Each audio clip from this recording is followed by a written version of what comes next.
Merhabalar dostlarım, hoş geldiniz. Yeni bir haftaya başlıyoruz. Deniz Altın Astroloji kanalındasınız. Ben Emine Coşkun.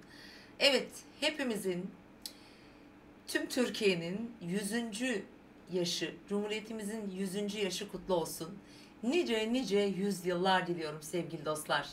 Evet, 30 Ekim 5 Kasım haftasındayız. Ve bu hafta gökyüzünde neler var? Günlere göre değerlendireceğiz. Daha sonra hemen burç yorumlarınıza geçeceğim. Bu arada hatırlatmak istiyorum bu haftaki burç yorumlarınızda, çünkü sürekli bu konuda bana talep geliyor. Şu köşede ya altta ya üstte hangi burcu anlattığım yazacak. Böyle bir talep gelince sürekli de ben de bunun için biraz çaba göstereceğim. Sevgili dostlarım, evet, hem 100. yaşımızı kutluyoruz. Aynı zamanda da biliyorsunuz bir tutulma yaşadık. 5 derece Boğa burcunda bir ay tutulması ve bu hafta bu ay tutulmasının etkilerini güçlü şekilde hayatımızda yaşayacağız sevgili dostlarım. Evet, bu tutulmanın etkileri tabii ki önümüzdeki 6 aya yayılacak, ancak ilk yaşanacağı hafta, yaşandıktan sonraki hafta çok daha güçlü hayatımıza girer. Zaten hangi burçların daha çok etki aldığından bahsetmiştik ama yine bu haftaki burç yorumlarında da onlara da değineceğim. Öncelikle şunu hatırlatmak istiyorum. Bu hafta boyunca aslında uzun bir süre, neredeyse yılın sonuna kadar diyebilirim. Şu an ama Akrep burcunda Mars, Güneş, Merkür birlikte ilerleyecekler. Yılın, aslında her yılın olmuyor. Bazı dönemlerde Mars ve Güneş birlikte ilerlerler. Burç değiştirecekler. Mesela Yay burcuna geçtiklerinde yine hala beraber ilerliyor olacaklar. Kasım ayı boyunca bu arada devam edecek. Ama genel olarak hani Akrep'te birlikte yürüdüklerinde tabii ki tutulma etkilerini çok daha ön plana çıkaracaktır ve hayatımızda kadersel değişimleri ortaya çıkaracak. Akrep cesur bir burçtur. Bu hafta zaten etki alan burçlar mutlaka belirsizliklerin olduğu alanlarda, özellikle altını çizmek istiyorum. Bilhassa tutulmadan etki alan arkadaşlarımız, tabii ki Türkiye, yani burada Türkiye'nin doğum haritası, işte coğrafi haritası da bu tutulmadan etki aldığı için Türkiye'nin göstereceği, dünyaya karşı göstereceği de bir duruş olacağını söyleyebilirim. Çok kadersel günler gerçekten de. Karmanın darmaya inşallah döndüğü günler olmasını diliyorum. Çünkü uzun yıllardan beri yaşanan bir tutulma serisinin son tutulmasını yaşadık. Yılın da, yani 2023'ün de son tutulmasıydı. Dolayısıyla da etkilerini çok daha güçlü yaşayacağız. Hayatımızda değiştirmek, dönüşmesini istediğimiz, kısıtlı kaldığımız hareket alanlarımız, ki Boğa biraz hareket etmekte zorlanan bir burç, biliyorsunuz, sabit bir burç. Konfor alanımızdan çıkmamız gereken günler. Belki yaşam yerini, yaşam şeklini değiştirmeyi, hayatında önemli bir mesleki anlamda bir yenilik olabilir. Mental olarak, fiziksel olarak bir değişime uğramak. Bunun için cesur adımlar atabiliriz. Çünkü Mars ve Güneş'in birlikte ilerledi, ki Merkür de burada. Yani düşünüyoruz, karar veriyoruz, yani kendimizi ortaya koyuyoruz ve harekete geçiyoruz. Yani giriş, gelişme, sonuç, hepsinin noktası, gideceği yön aynı. Demek ki hayatımızda çok keskin kararlar alıyoruz. Evet. Dediğim gibi Akrep çok kararlı bir burçtur. Yer altında görünmeyen bizim iç dünyamız için, gölge yönlerimiz için de yüzleştiğimiz, onların ortaya çıktığı günler. Bunlar insanlar olarak, kişiler olarak, çalıştığımız yerler olarak, belki aile içindeki kişilerle olabilir. Bunlarla hep yüzleşeceğiz. Aynalanacağız aslında, bir bakıma öyle söyleyebilirim. Dediğim gibi cesur günler, harekete geçiren günler, ama altını çizerek dikkat etmemiz gereken konu şudur. Mars burada öfkelidir. Merkür ve Güneş de oradaydı, biliyorsunuz. Düşündüklerimizi hemen söyleyebiliriz. Sert duruşlar sergileyebiliriz. Biraz öfkenin burada kin, düşmanlık beslemek burada çok yanlış olur. Bu gibi duyguların, bu gibi kavramların da aslında ortaya çıkabileceği bir süreç yaşayacağız. Yine bu hafta boyunca da bunlar olacak. Şimdi en baştan bu haftanın yani 30 Ekim 5 Kasım haftasının hafta sonuna dikkat çekmek istiyorum yine. Çünkü en belirgin böyle en nasıl diyelim tutulmalardan da etki alınacak bir hafta ya, Cuma itibariyle aslında Perşembe itibariyle diyelim. Biraz daha sert enerjiler var. Daha belirgin, daha kararlı enerjiler var. Ama özellikle Cuma, Cumartesi ve Pazar biraz daha kendimizi, paramızı, hayatımızı, sağlığımızı, sevdiklerimizi biraz daha emin adımlarla ilerleyerek daha korumalıyız. Öncelikle sağlığımızı korumalıyız. O yüzden de hani birinci aşama o. Ondan sonra da maddi manevi güvenlikle ilgili konular, aynı zamanda para çok önemli olacak sevgili dostlarım. Şimdi haftaya şöyle bir göz atalım mı? Bakalım bu hafta neler oluyor? Tabii ki 30 Ekim Pazartesi günü yine tutulma enerjileri devrede, çünkü Boğa burcunda ay hala olacak. Saat 14.34'te boşluğa giriyor. 18.07'ye kadar boşlukta olacak ve Boğa burcunda gün genelinde yine ekonomik şartlar, maddi koşullar, yani parayla, bankayla ilgili konular, toprakla ilgili konular, belki biraz daha aile, sevgi bağlarımız, bir de böyle kendimizi daha güvende hissetmek isteyeceğimiz bir gün. Fakat sabah karşı ay Uranüs'te kavuşuyor, sürprizlerle uyanabiliriz bakın. Ani böyle gelişecek yeni bazı durumlar gündemimize gelebilir. Günün ikinci yarısı da aynı aslında, çok da bir şey değişmiyor. Çünkü saat 18.07'den sonra Ay İkizler Burcu'na geçecek. Perşembe gününe kadar olan süreçte dinamiğimiz çok süratli, anlatacağım şimdi. Sevgili dostlarım, özellikle pazartesi gününün 18 ve sonrasında biraz zorlu, engel, manipüle, yavaş, yani zamanın da yavaş aktığı günler. Çünkü Satürn yeni etkiler devrede. Önemli konuları konuşmak veya girişmek için pek de tavsiye etmeyeceğim saatler olacağını söyleyebilirim. Evet sevgili dostlar, hemen devam ediyorum ve 31'ine geldiğimizde ay artık İkizler Burcu'nda. Bakın bugün, yarın yazmak, okumak, anlatmak, öğrenmek, düşünmek, pratik bir şekilde hayata geçirmek bir şeyleri, yakınlarımızla bağ kurmak için çok önemli bir gün. Çünkü bugün Uranüs-Venüs arasında bir açı oluşuyor. Üçgen açı, şöyle anlatayım size, 120'lik. İlişkileri kurtarma fırsatı verebilir. Çünkü iletişim kuracağız. Hani Ay Merkür, dolayısıyla duygu ve düşüncelerimiz hızlıca değişebilir. Bir takım zorlu süreçlerden geçen ilişkilerinde bir takım kırgınlıklar yaşayanlar için bir fırsat olabilir. Bunu hatırlatmak istiyorum. Uranüs-Venüs üçgenleri genel itibariyle bu anlamda sürprizler getirir. Ancak şunu da hatırlatayım. Özgür olma, özgür bir ruh olmak isteriz. Bağımsız olmak isteriz. Bir yerden uzaklaşmak, kendi bildiğini okumak istersin. Bu ilişkilerde zaman zaman yol ayrımları da verebilir. Hani tutulma haftasındayız ya. Bazen üçgenler böyle çalışabilir. Sert etkiler alanlar için söylüyorum. Ama sağlığımızda yeni bir yön belirleyebiliriz. Günlük hayatımızı değiştirebiliriz. Beslenmemizle ilgili yeni kararlar alabiliriz. İş konularında ani değişiklikler getirebilir. İlişkilere geldiğimizde evet, aşkla ilgili, çocuklarla ilgili bakın konular. Hani sevgi üzerine kurulu aslında tüm dinamikleri hayata geçirecektir ve burada yenilik getirecek. Yani salı günü çok iletişim trafiği içerisinde olacağız. Ama öğleden sonra biraz sert etkiler var arkadaşlar. Biraz yine ilişkilerde ya da sözlü, yazılı diyaloglarımıza dikkat etmeliyiz. Saat 23 sonrası, yani gece saatlerinden sonrası şifalı, barış imzalamak için veya bir mesaj atmak için kullanın. Evet, geldik çarşamba günümüze ve artık 1 Kasım.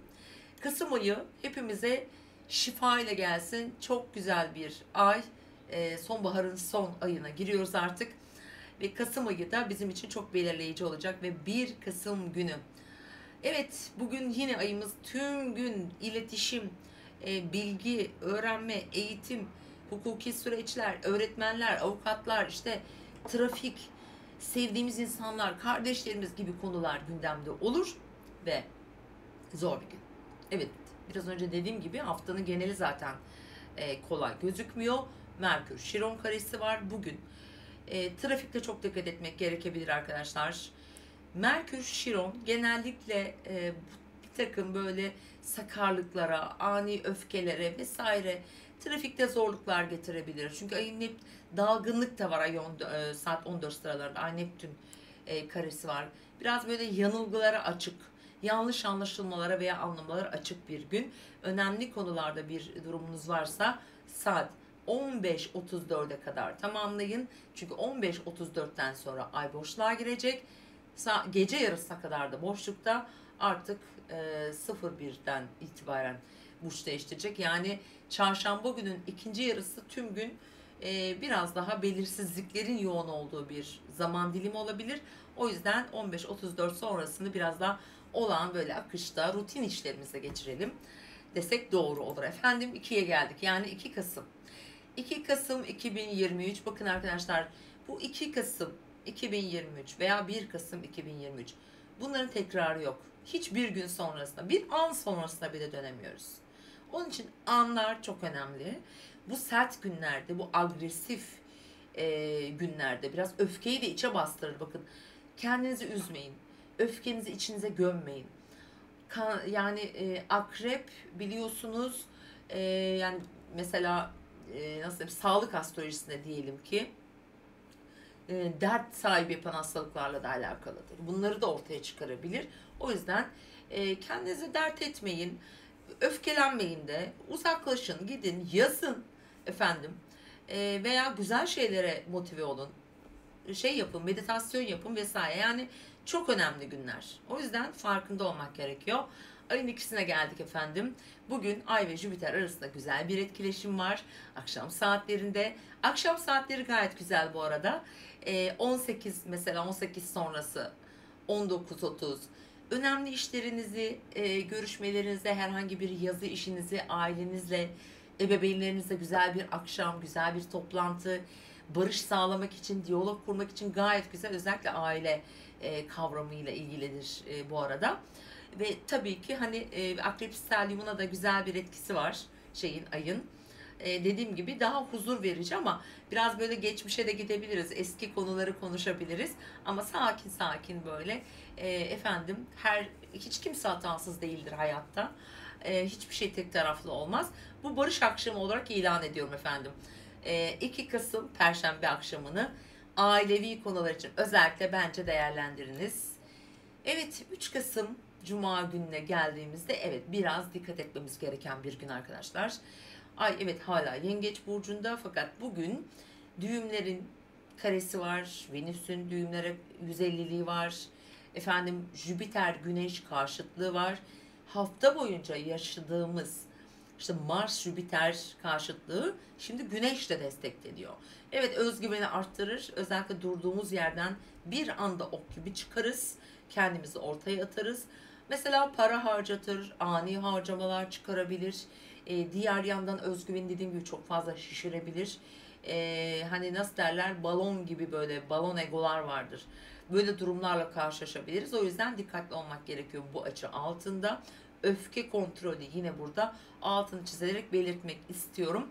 Gün genelinde en iyi aslında Cuma gününün güzel saati diyeyim. Mesela 11.30'la ya da 12 ile diyelim 13-14 arasında ve gece 23. Çok güzel. Yani bu gece saatleri tıpkı bir gün önce olduğu gibi ayın Venüs'ün hepsine çok güzel açıları var. 3 Kasım Cuma akşamı da kendimizi affetmek, kendimizi sevmek, güzel bir şeyi planlamak, güzel bir organizasyon yapmak, ibadet etmek için, ruhsal şifalanmalar yapmak için çok güzel. Bence haftanın en iyi akşamlarından bir tanesi olacak. Çok duygusal, hassas bir akşam. Bu arada gökyüzü şartları da değişiyor. Havalar yağışlı olmaya başlayacak. Evet, geldik en başta söylediğim gibi hafta sonuna. Şimdi artık Ay Aslan Burcu'na geçecek. Sabah 5'te boşluğa giriyor. Sabah 10.20'de Aslan Burcu'na geçiyor. Ve bugün Merkür Uranüs karşıtlığı var. Neptün Plüto karşıtlıkları var. Evet, sivri dilli, ani çıkışlı, şok edici laflar, şok edici duyumlar alabiliriz. Aklımız çok ani ve marjinal çalışabilir. Zor bir gün. Önemli görüşmeler için özellikle saat 15 sonrasını kullanmayın. Hani günün ilk yarısını kullanın diye tavsiyede bulunacağım. Aşk, ilişkiler, çocuklar, gençler, efendim paramız, altın, işte ziynet eşyaları gibi konular, güzellikle ilgili konular, hani estetiğe giren tüm kozmetik olabilir. Böyle giyim, kuşam, takı vesaire bunlar için çok önemli aslında. Güzel de diyebiliriz bu anlamda ama böyle kendimizi çok ortaya da koyabiliriz. Biraz takdir edilmek falan isteriz. Takdir etmeyi de unutmayın bu arada. Bu günler altında. Evet, pazar günü. Haftanın en zor günü diyebilirim. Yine Ay Aslan Burcu'nda arkadaşlar. Ay Mars, Mars, Şiron, Ay, Jüpiter, Ay, Güneş karelerinin olduğu kare zorlayıcı bir gün Ayda Aslan Burcu'nda ve tutulmanın yani Aslan Burcu Boğa tutulmasının tetiklendiği günler bunlar. Yani Cuma, Cumartesi, Pazar. Dolayısıyla da kadersel gelişmeler getirebilir. Aniden öfkelenebiliriz. Bir kararsızlık yaşamışsak bir konuda, hala belirsizlik varsa, hala araştırma yapıyorsanız çat diye karşınıza yeni bir durum çıkabilir. O yüzden özellikle 18-19'u kullanmanızı tavsiye ediyorum. Akşam saatleri. O saatte Şiron'la güzel bir üçgeni var. Daha sakin bir gün ama gün boyunca Mars, Şiron 150'liği var. Öfke, savaş, para, çocuklar, gençler gibi konularda özellikle aşk ve flört ilişkilerinde zorlayıcı olabilir, kırıcı, yaralayıcı olabilir. Kendimizi, çocuklarımızı, sevdiklerimizi özellikle bu Marsiyen günlerde daha bir koruyalım sevgili dostlarım. Evet, bu hafta anlatacaklarım şimdi burada bitiyor ve şimdi geçiyoruz. Bu hafta burçlarımızı neler bekliyor? Koç ve yükselen burcu Koç olan dostlar, evet hafta boyunca para dinamikleri, sahip olduklarınız, kazançlarınız, elde etmeye çalıştıklarınız ve tabii ki tutulma orada yaşandığı için çok uzun zamandır emek verdiğiniz, çaba harcadığınız, belki kariyer için, belki bir iş için olabilir, mücadele ettiğiniz konularda bu hafta daha belirgin belki sonuçlara doğru yavaş yavaş ilerleyeceksiniz. Özellikle de tabii bu kadar güçlü bir akrep stelyumunun para aksınızda çalıştığı günlerde eş, ortaklı işler olabilir ki pazartesi günü gün boyu yine bu etkiler devrede olacak. Yatırımlar, beklediğiniz veya ödemek zorunda olduğunuz finansla ilgili konular gündeminizde yer alabilir. Özellikle maddi manevi konulara burada biraz daha özen göstermenizi tavsiye ediyorum. Hemen Salı ve Perşembe arasında ise sizin için sevdikleriniz olabilir ama daha çok sanki yakın çevrenizde olan iletişimleriniz gündeminizde olacaktır. Kardeşleriniz olabilir. Burası onlarla ilgili bir takım maddi konularda bazı bağlarınız olabilir. Burada bir para trafiği, ödenmesi gereken bir borç veya sizden talep edilecek bir miktar para vesaire gibi gündemleriniz oluşabilir gün genelinde. Ve burası tabii sizin 4. evinize iyi açı yaptığı için mesela aile, ebeveynler, ev, yine gayrimenkuller, bunlarla alakalı dolaylı da olsa bir takım mesela bunlar sosyal projeler olabilir, bu kentsel dönüşümle ilgili olabilir, bu gibi konular gündemimizde. Aynı zamanda seyahatlerin de çok fazla gündeminizde olacağı, bir yerlere gidip geleceğiniz bir süreç olacak sizler için. Özellikle şöyle bir uyarı yapmak istiyorum. Mesela Salı günü, bir dakika sevgili koçlar, Salı günü, evet Salı günü Güneş Neptün karesi var. Özellikle tabii Güneş Akrep Burcu'nda maddi konularda, parasal kaynaklarınızda vesaire gibi konulara biraz dikkat edin. Zihinsel karışıklıklar olabilir. Önemli işlerinizi biraz daha böyle akşam saatlerine, hatta bir takım bu konularla ilgisi olan sizden belki daha tecrübeli kişilere danışmanızı şiddetle tavsiye ederim. Sevgili koç arkadaşlar ve yükselen burcu koç olanlar.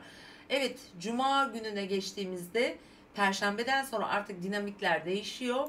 Çünkü ailevi konulara giriyorsunuz. Yani ikisinden itibaren eviniz, dediğim gibi biraz önce, bu hafta hep bunlar gündeminizde olacak.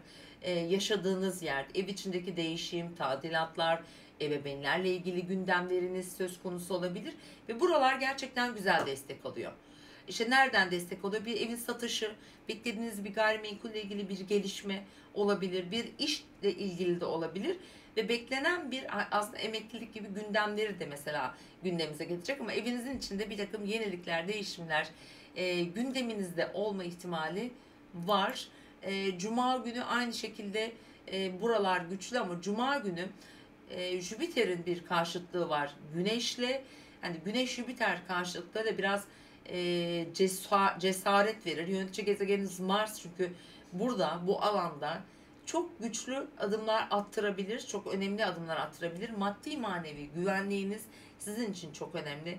Henüz karar veremediğiniz, emin olmadığınız konularda da bu Jüpiter Güneş aslında biraz sizi fazlaca cesur kılar. O yüzden özellikle öğle saatlerini kullanın, iletişime geçin, bilgi alışverişinde bulunun. Sizin için dediğim gibi bu parasal konular çünkü çok çok çok önemli olacak gibi gözüküyor. Evet, hafta sonuna geliyoruz. Artık Cuma ve Cumartesi ve Pazar. Sizin için ilişkiler gündeminizde olacak. Çocukları olanlar çocukları ile ilgili konular. Ama çocuklar sanki daha çok gündemde oluyor. Aşk ilişkileri, efendim gezmek, eğlence, biraz böyle aktiviteler gündeminizde olabilir. Şu an Aslan Burcu'nda herhangi bir gezegen geçişi yok, ama tutulmadan nihayetinde burası etki aldı. Finansal kaynaklar yine burada, yatırımlar, borsa gibi konulardan bazı kayıplar verebilir. Oraya da yine dikkat edin sevgili koçlar. Yani sevgili koçlar, siz parasal konularda oldukça temkinli olmanız gereken bir haftada, bir süreçtesiniz ve hafta sonu da bunlardan en önemlileri gibi duruyor. Mesela pazar günü bu anlamda yine güçlü etkiler var ve bu hafta tabii ki Uranüs'ün Venüs'te olan güçlü bir üçgeni var. Haftanın ilk yarısında daha çok güçlü olacak. Uranüs biliyorsunuz sizin para evinizden geçiyor. İşten, efendim sağlıkla ilgili konulardan veya bir takım iş anlaşmaları, ticari konular, ticaretle de ilgilenen bazı koçlar için bu hafta hızlı gelişmeler olma ihtimali yüksek. Ve bu Venüs'ün Uranüs'te olan üçgeni, eğer burada bir gezegen yerleşiminiz varsa 20 derecelerde mesela toprak elementlerinde, bence bazı sürpriz gelişmeler hayatınıza katabilir sevgili koç burçları. Boğa ve yükselen burcu boğa olan dostlarımız. Evet, bu hafta 30 ve 5 Kasım haftasında tabi burcunuzda bir tutulma gerçekleşti. Özellikle 5 derecelerde bir güneşi olan, yani boğa burcunun ilk günlerinde doğmuş bir boğaysanız ya da o derecelerde yakın bir yükseleni veya gezegeni olan bir boğaysanız, tabii ki hem bu hafta hem Kasım ayı boyunca da yön belirliyorsunuz. Ve bu haftanın ilk günü, pazartesi günü, Ay hala Boğa burcunda olacak ve dediğim gibi bu gezegen yerleşimlerine göre kesinlikle değişecektir, ama temel dinamikler şöyle. Kendinizi hayatta şu anda nerede görüyorsunuz? Nasıl hareket etmeliyim? Neye karar vermeliyim? Uzun süreden beri planladığınız, yapmak istediğiniz, belki değiştirmek istediğiniz bir durum söz konusu olabilir. Hayatınızı yeniden düzenlemek, yeniden başlamak belki gibi durumların arifesinde ya da bu durumların içinde olabilirsiniz. Ve pazartesi günü bu anlamda daha yön belirleyici bir gün olabilir. Çünkü ay hala Boğa burcunda seyrediyor olacak. İlişkilerinizle aranızda bir köprü oluşturan günler. Gerçekten boğalar için çok önemli. Zorlayıcı da olabilir. Kadersel etkilerdir. Bilmiyorum, doğum haritanıza baktırdınız mı? Mesela yer değiştirmek istiyor olabilirsiniz, ama bunu yapmak için yeterli güvenilir koşullar oluşmamış olabilir. Ya da siz bir boğa olarak buna çok çabuk cesaret edemiyor olabilirsiniz. İşte böyle gündemleriniz var. Ve pazartesi gününden itibaren akşam saatlerinden sonra artık duygular da değişiyor ve salı perşembe arasında gündeminiz para olacak. Ay ikizler burcuna geçerek Kazançlarınızı değerlendireceksiniz. Özellikle parasal konularda bir takım hafif aksaklıklar ya da tıkanmalar yaşanmış olabilir. Böyle bir durağanlık söz konusu olabilir. Dolayısıyla bu haftanın Salı gününden itibaren olan kısmında size şöyle bir tüyo verelim. Sevgili Boğa burçları, evet. Şimdi bugün sizin yönetici gezegeniniz Venüs-Uranüs arasında bir üçgen, toprak üçgeni oluşuyor. Bu sizi aslında harekete götürebilecek bir açı. İnisiyatif aldıracak ya da bulunduğu yerden, bulunduğu pozisyondan, bulunduğu durumun veya ilişkinin içinden bir özgürleşme getirebilir. Bir yenilik deneyebilirsiniz. Bu ilişkisi olan ya da olmayan herkes için geçerli. Bu bir marjinal bir bakış açısı denemek isteyebilirsiniz. Kendinizi daha böyle cesurca ortaya koyabilirsiniz. Kendinize bir takım değişiklikler yapmak için gerçekten önemli ve yenilikçi bir açıdır. Ve haftanın aslında neredeyse ortalarına kadar da etkileri sürecek. Mesela biraz aşkla ilgili aslında ilişkiler evinizden geçiyor aynı zamanda Venüs. Çocuklar, çocuklarınızdan alabileceğiniz güzel sürpriz haberler olma ihtimali var. Bu alanda parasal konuları devreye sokabilir. Yatırımlar olabilir. Herhangi bir konuda beklediğiniz bir yatırımın belki artık paraya dönüşmesi için bir hamle yapabilirsiniz.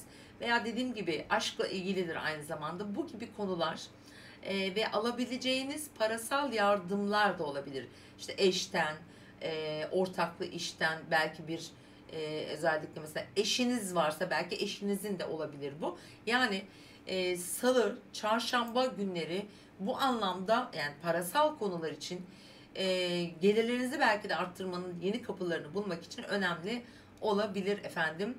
Dediğim gibi hem salı hem çarşamba günü güçlü olacak. Çarşamba gününün 14-15.30'la gece yarısına kadar olan süreçte ay hala bu alanda ama boşlukta ilerleyeceği için hani önemli konularda adım atmak çok doğru olmayabilir. Ay Neptün karesinin olduğu bir gün sonuç olarak. Yani bu gibi konuları sanki salı günü değerlendirirseniz daha iyi olur gibi duruyor. Evet, tabii ki bizim için önemli olan gün Perşembe. Artık Ay Yengeç burcuna geçiyor. İşte destek aldığınız, gökyüzünün desteğini aldığınız alan burası. Perşembe, Cuma, Cumartesinin ilk saatleri, sabah saatlerine kadar hayatınızda şunlar olacak. Bakın, bir gezi planlayabilirsiniz. Bir yere gitmeye niyetlenmiş olabilirsiniz. Sevdiğiniz insanlar, kardeşleriniz, yakın çevrenizle alakalı bazı durumlar söz konusu olma ihtimali var. Çünkü ay buradan geçerken bir destek alıyorsunuz bu arada. Bir iş görüşmesi mesela yapabilirsiniz. Yeni bir şeye bir başlangıç olabilir. Bir araç, bir dijital bir konu, parayla ilgili, trafikle ilgili konular, mesela işte bilgisayarlar falan vesaire bu gibi dijital konular gündemde ve buradan destek alıyorsunuz. Dediğim gibi buraya Ay'a, Güneş'e, Mars'a, Merkür'e ayın gökyüzünün desteğini aldığı günler, yani Perşembe ve Cuma sizin için bu anlamda destekleyici. En çok da yakınlarınızı düşündüğünüz, onlarla iletişim içinde olduğunuz ama bu yakınlarınız aile içinden olan yakınlarınız olacağını söyleyebilirim. Eşinizin, sevdiğiniz insanların, belki de iş ortaklarınız gibi durumlar olabilir. Ticaretle ilgili girişimler için de gayet güzeldir. Onu da hatırlatmak istiyorum. Evet, Cuma günü aynı şekilde benzer etkiler var ama bugün biraz daha dikkat etmek gerekiyor. Çünkü Güneş Jüpiter karşıtlığı var. Burada ilişkilerde biraz dikkat edin. Ani çıkışlar, ani harcamalar, yatırımlar hakkında bir takım gelişmeler olabilir. Yenilikçi de bir gün aslında. 12 sıraları güzel. 12 sıralarını kullanın. Hani bu önemli bir ilişki, bir dinamik varsa bizim için güzel. Geldik cumartesi ve pazar. Haftanın en zorlayıcı günleri. Hafta sonu. Aile içindeki gündemleriniz, eviniz, kendiniz, yaşam yeriniz, belki sağlıkla ilgili konular, kardeşleri olanlar için belki kardeşleriyle ilgili konular gündemde olacaktır. Çünkü tutulmadan etki alan alan burası. Boğa burcundaki tutulmadan. Dolayısıyla da mesela evini değiştirmek, bulunduğu yeri değiştirmek, başka bir yere gitmek gibi planlarınız vardır. Bunları biraz daha kararlı şekilde ortaya koyabilir ama harekete geçin demiyorum asla burada. Biraz aile içi konularla eş partner ilişkileri, yani her şeyin sanki arasında kalmış, sıkışmış gibi hissedebilirsiniz kendinizi. Yani adım atıyorsunuz, başka bir şey çıkıyor. Elinizi oraya uzatıyorsunuz, başka bir gündemle karşılaşıyorsunuz. Ya da tam her şey yoluna giriyor, belki sağlık sorunu yaşıyorsunuz gibi gibi. O yüzden bu hafta sonu biraz daha sakin, böyle evde herhangi bir konuya çok fazla düşünmeden, gerginlik yaratacak durumlardan uzak kalarak lütfen geçirmeye çalışın diyorum. Mutlu haftalar diliyorum efendim sizlere. İkizler ve yükselen burcu ikizler olan dostlar. Evet, yeni haftada sizin için önemli olan konu pek tabii ki özellikle biraz geri planda kaldığınız alan, arka plan. Çünkü pazartesi günü Ay Boğa burcunda burada seyrediyor olacak. Belki sağlık biraz ön plana çıkmış olabilir. Özellikle yükselen burcu ikizler olan arkadaşlar. Haftanın ilk günü de biraz belirsiz olan konular, merak edilen konular, çalışanlar için birlikte çalıştıkları arkadaşlar, ekipler, orada kurulacak diyaloglar, oranın hazırlıkları vesaire gibi gündemler. Tabi burada evcil hayvanları olanlar veya akrabalarıyla, soyuyla, sülalesiyle ilişkisi olan ikizlerin de gündemi olacak bu arada. Hani pazartesi günü bu alan oldukça güçlü gözüküyor. Hala daha güçlü olacak. Çünkü tutulma bu aksta oldu. Uzun bir süre burası çalışacak ve hafta sonu bu alana biraz daha dikkat çekeceğim biraz sonra. Sevgili ikizler arkadaşlar. Evet, salı gününden itibaren duygu ve düşüncelerimiz değişiyor. Çünkü ay sizin burcunuz ikizler burcuna geçecek. Salı gününden çarşamba gününe kadar sizin burcunuzda. Şimdi özellikle bir tutulmadan çıktık. Mutlaka diyorum ki genellikle işle ilgili gündemleri var birçok ikizlerin. Kolay da bir süreç geçirmiyor olabilirler. Yönetici gezegeniniz Merkür, Mars ve Güneş'le birlikte. Öfkeniz, adrenalin yüksek. Zihniniz oldukça böyle sert ve keskin çalışabilir ve salı ve çarşamba arası. Bence durduğunuz yerde şöyle bir düşünerek ciddi bir sınırlar koyacaksınız. Bir sınır koyabilirsiniz. Bu ilişkileriniz de olabilir. Zaten ikizler ilişkilerle ilgili önümüzdeki Kasım sonu özellikle sizin için önemli gündemleriniz olacak. Özellikle yükselen ikizler için söylüyorum. Ama bu salı ve çarşamba arasında burada bir şeyler sanki gündeme gelecek gibi. Evet, bunun yanı sıra sağlıkla dedik. Sağlık çok önemli ikizler için. Sağlığınıza dikkat edin lütfen. Ve bugün Uranüs ve Venüs arasında bir üçgen açı kesinleşiyor. Uranüs ve Venüs, hani Venüs 4. evinizden, belki evinizin içinde yaşayan kadınlar, aile içindeki kadınlar, işte ebeveynleriniz, belki de evinizle ilgili bir yenilik, yeni bir fikir, yeni bir gelişme, sürpriz bir gelişme de olabilir bu arada. Eğer derece olarak etki alıyor iseniz, hani Başak Burcu'nda veya toprak gruplarında etkileşim olan arkadaşlar buradan etki alabilirler. Evet, salı gününden zorlayıcı bir gün olarak zaten biraz önce, hani hafta olarak zaten çok kolay bir hafta değil. Çarşamba günü de ay hala sizin burcunuzda, ancak saat 15.30'dan sonra boşluğa giriyor. Yani günün ilk yarısını kullanmanızı öneririm. Özellikle işle, sağlıkla ilgili gündemleriniz varsa mesela. İkinci yarısında gün hem ay boşlukta hem biraz zorlayıcı enerjiler var. Dolayısıyla da önemli işlere karar vermek için aslında dediğim gibi hem bir gün, hani salı gününden çarşamba gününün 15.30'una kadar olan kısmını kullanmanızı daha mantıklı görüyorum. Evet, Perşembe ve Cuma arasına geldik. Bakın bu da sizin için önemli sevgili ikizler. Şimdi birçok ikizlerin biraz maddi konularda akışlarında belki biraz değişiklikler, ani iniş çıkışlar diyelim ya da olmuş olabilir. Beklentileri var sevgili ikizlerin, parasal yönden beklentileri var. Ve tabii ki tutulmalar para evlerine özellikle yansıma yapıyor. Ve parayla ilgili, gelirlerle ilgili aslında destek alacaklar. Yani özellikle bu hafta. Çünkü güçlü bir su elementi var ve Perşembe ve Cuma arasında gelir gider dengeleri aslında akışı hızlanabilir. Daha kararlı gelişmeler olabilir. Kariyer işle ilgili konulardan güzel destekler alabilirler. Bir sınav, bir günlük rutin ya da iş yerinde düzenleyecekleri bir proje ile ilgili bence güzel gelişmeler olabilir. Dediğim gibi parasal konularda ya da kendi yetenekleri konusunda diyelim uygun günler olduğunu söyleyebilirim. Özellikle tam olarak Cuma günü belki biraz daha iyi diyebilirim. Saat olarak da mesela 12 ile 17 arası bizim için daha güzel, daha naif, daha güzel sonuçlar alacağımız önemli işleri, konuşmaları denk getirebileceğimiz güzel bir zaman. Ancak şuna dikkat edin lütfen.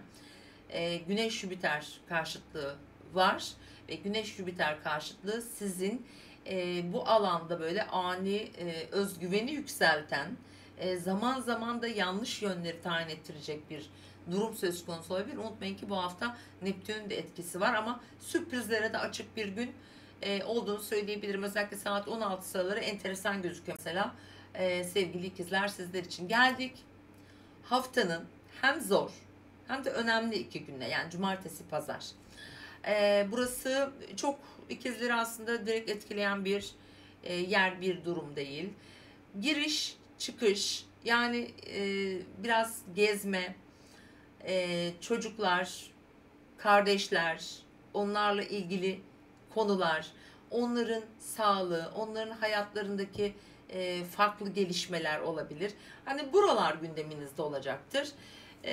Ve aile içindeki konulara yine atıfta bulunan yerler. Yani aile çok önemli gözüküyor sizler için de. Yine hafta sonu bazı gerginlikler olabilir.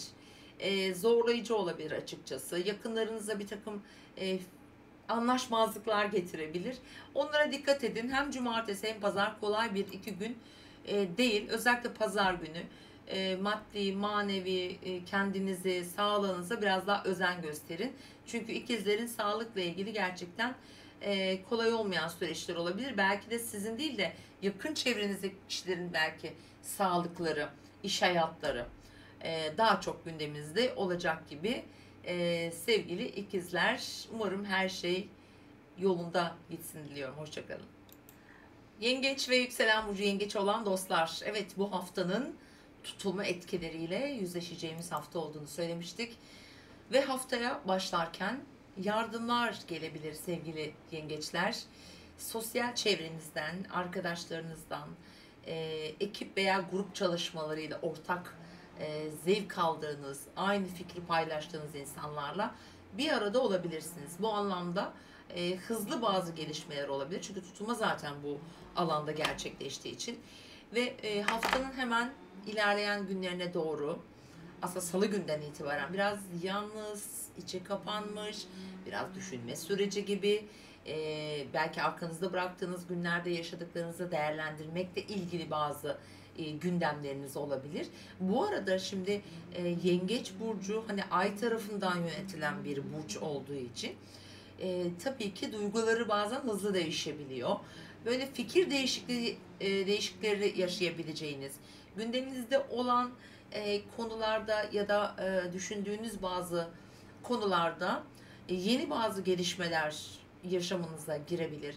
Bunların etkisi nereden olur derseniz, belki çocuklarınızla ilgili bir takım durumlarda değişiklik olabilir. Bir ilişkisi olan yengeç için aşk hikayesiyle ilgili gündemler söz konusu olabilir. Yatırım yapan, finansal konular, belki borsayla ilgilenen, özellikle yükselen yengeçler biraz belirsizlik içerisinde, yani belirsizlik enerjisi içerisinde olabilirsiniz. O yüzden özellikle haftanın ilk 3 günü diyelim, burada çok önemli konularda hani adım atmamak, belki biraz daha sakin kalmak, durum değerlendirmesi yapmak için daha uygun enerjiler olacağını söylüyorum. Çok yoğun bir şekilde aklınızda belki ilişkiniz, çocuklarınız olabilir. Gündemde mesela biraz oyunlara, şans oyunlarına gibi durumlarınız varsa mesela oralarda da bir durmanızı gerektiriyor. Çünkü burada Jüpiter ve Güneş'in karşıtlığı yaşanacak bu haftanın sonlarına doğru. Dolayısıyla da büyük adımlar atmak, önemli girişimlerde bulunmak için doğru günler olmayabilir özellikle. Hani yatırım yapmayı düşünen yengeçler için yine bu bir uyarı niteliğinde olsun. Sadece aslında tavsiye desek daha doğru olur. büyük adımlar atmayın açıkçası. Böyle bir nacizane tavsiye vermek istiyorum sizlere. Evet, bakalım şimdi yengeçler için haftanın önemli kısmı aslında Perşembe gününden itibaren başlıyor. Mesela Perşembe, Cuma. Çünkü gökyüzü size çalışmaya başlıyor. Ay Yengeç burcuna geçecek. O akrep stelyumuyla da aslında uyumlu açılarda olacak. Çok cesursunuz bu anlamda. Yani oldukça girişkensiniz, kararlısınız. Adım atmaya da böyle her an böyle teşvik edilmek üzeresiniz. Ve dediğim gibi Perşembe günü, Cuma günü gökyüzünde bu arada akşam saatlerinde güzel enerjiler var.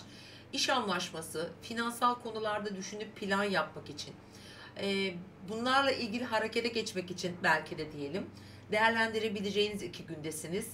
Hayatınızda ne yaptığınızı, nerede durduğunuzu, nasıl kararlar almanız gerektiğini şöyle bir planladığınız 1-2 gün olacak. Ve dediğim gibi gökyüzünün de desteğini alıyorsunuz. Özellikle Perşembe akşam saatleri daha da olumlu enerjiler var. Bu haftanın sizin için şanslı günleri olduğunu da bu arada hatırlatmak istiyorum. Perşembe ve Cuma. Özellikle Cuma saat 12 sıraları yengeçler, yükselen burcu yengeç olanlar duygusal manada güzel paylaşımlar olabilir. Gerçekten akşam saatlerinde de hem ayın Venüs'te seksili var, Neptün'e güzel bir seksili var. Bizim için yani sizler için keyifli, çocuklarıyla işte ilişkisi olan, flörtleriyle, aşkta da şanslısınız bu arada.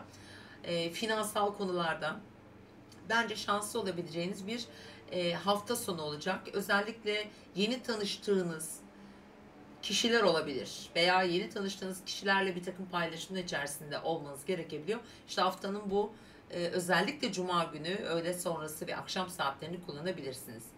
Evet, geldik hafta sonuna.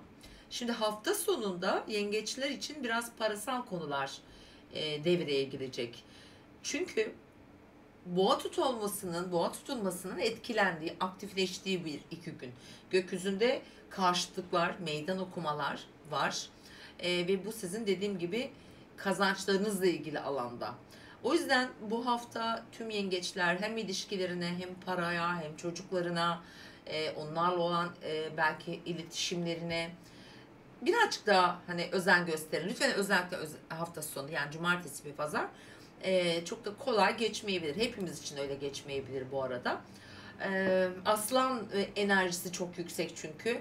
Hani aslan enerjisi sizin para demek. Aslan demek yengeçler için para demek. Yeryüzüne açılan para kapıları demek. Burada biraz durmak gerekebilir açıkçası. Sert etkiler çünkü aldı burası da. Panik yapmamak gerekiyor. Yine mesela aşkla ilgili konularda da benzer şeyler olabilir. Ve yanılmalara, yanıltıcı durumlara karşı lütfen özellikle haftanın ilk yarısı dikkat etmenizi tavsiye ediyorum sevgili yengeçler. Umarım her şey istediğiniz gibi yolunda gider. Bu hafta yani biraz belirsiz başlıyor sizin için ama Cuma, Perşembe ve Cuma sizin için güzel bir 2 gün olacak. Kendinize iyi bakın efendim. Aslan ve yükselen burcu aslan olan dostlar. Evet, 30 Ekim 4 Kasım haftası.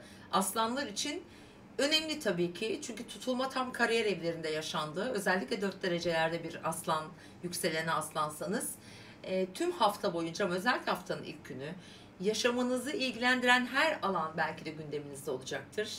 Yeni bir kariyer geçişi, yeni bir hayatınızı ilgilendiren bir plan, ailevi konular olabilir bunlar ama dediğim gibi gündeminizin her alanında. Çünkü tam yaşam alanınızın tepe noktasında bir dolunay. Yani doldu ve görünür oldu artık. Aslanlar için de kolay bir süreç değildi ve bu tutulma yükselen aslan ve aslan burçları için gerçekten çok uzun bir süredir gündemlerinde olan mesleki konulardaki kaygıları kaygı geliştirmeyi çok aslında arttırdı. Girdikleri iletişim veya bilgiyle ilgili belki yeni işlerde çok istedikleri sonuca varamadılar. Aşk hikayeleri, yerleşim ve çocukları özellikle o çocukları olanlar için yani biraz zorlayıcı bir süreçti. Ve bu dolunay yani bu tutulma pazartesi günden itibaren çok daha güçlü bir şekilde ortaya çıkacak. Ve onlar için bir yön tayin etme durumu olacak. İş değiştirme dediğim gibi yeni bir iş anlaşması olabilir. Bununla ilgili düşünceleriniz vardır. Bunu hayata geçirmek için adım atabilirsiniz. aileyi ilgilendiren, köklerinizi ilgilendiren ev içindeki yaşam şekilleri değişebilir. Ev içindeki tutumunuz değişebilir, aileye karşı bakışınız değişebilir gibi gibi. Gerçekten önemli gündemler bu. Belki kardeşlerle de ilgili köklü sorunlar ya da köklü sorunları çözmek için mevcut durumları yöneteceksiniz. Pazartesi günü itibaren böyle bir enerji var sevgili aslan burçları. Ve tabii hafta sonu sizin için çok daha önemli olacak. Hemen burada ilk başta onu hatırlatmak istiyorum. Pazartesi günü böyle bir enerji var. Sürpriz gelişmelerle güne başlayabilirsiniz. Ve salı gününden itibaren de Uranüs-Venüs üçgeni var. Uranüs-Venüs üçgeni sizin parasal konularda bazı güzel gelişmeleri yaşamınıza getirebilir. Tabii ki etki alıyorsanız derece olarak şöyle 20 derecelerde toprak burçlarında yerleşiminiz varsa, çünkü Jüpiter de kariyer evinizden geçtiği için güzel, beklenmedik, böyle belki de bekliyordunuz ama artık ümidini kesmiştim mesela, öyle durumlarda diyelim. Bir gelişme, bir kazançlarda artış, yeni bir anlaşma, yeni bir yön belirleme, yeni bir kazanç kapısı açma gibi durumları aktifleştirebilir. Bu bir süreçtir, tutulmayla beraber devam edecektir. Unutmayın, önümüzdeki hem Kasım ayı, aslında yılbaşına kadar da etkilerini zaten ara ara tetiklendiğinde hissedeceksiniz. Yani böyle bir sürpriz bir gün olma ihtimali var.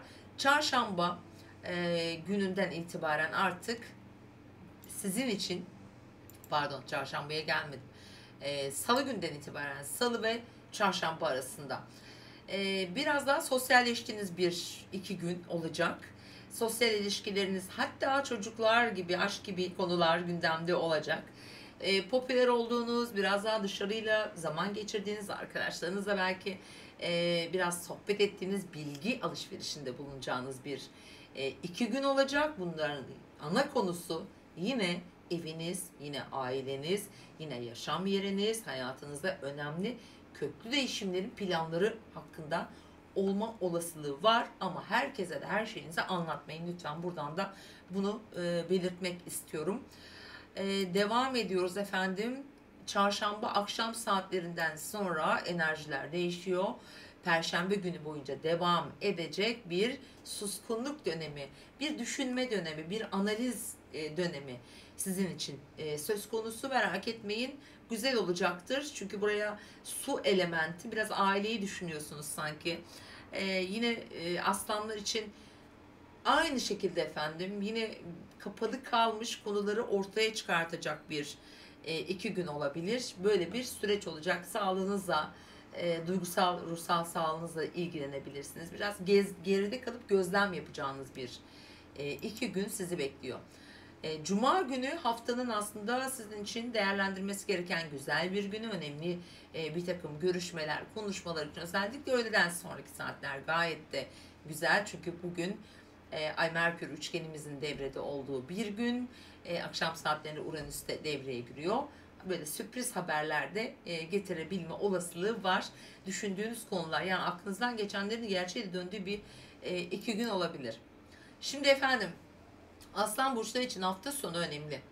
Cumartesi, pazar, yani 4 ve 5 Kasım. Ay artık sizin burcunuzda bu iki gün ve biraz aile veya eş, partner ilişkilerinde olmakla beraber yine hayatın belki o belirsiz kaldığı yönler, dediğim gibi biraz sanki çocuklar çok gündemde oluyor gibi. Aile içinde bir sorun varsa belki orada çocuklarınızla ilgili konular olma olasılığı var.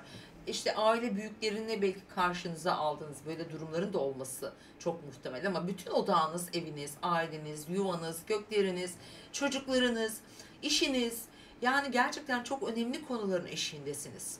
Öyle kararlar gelecek ki, öyle zamanlar olacak ki bu hafta sonu çok kadersel bir hafta sonu.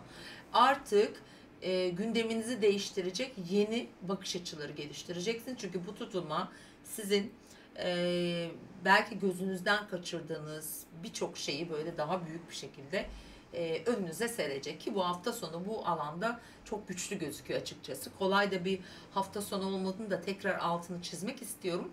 Biraz sakin kalıp biraz daha geri plandan, yani üçüncü gözle izlemeyi, dışarıdan üçüncü gözle olayları bakmayı deneyin sevgili aslanlar. Bu sizin için daha verimli sonuçlar getirebilir efendim.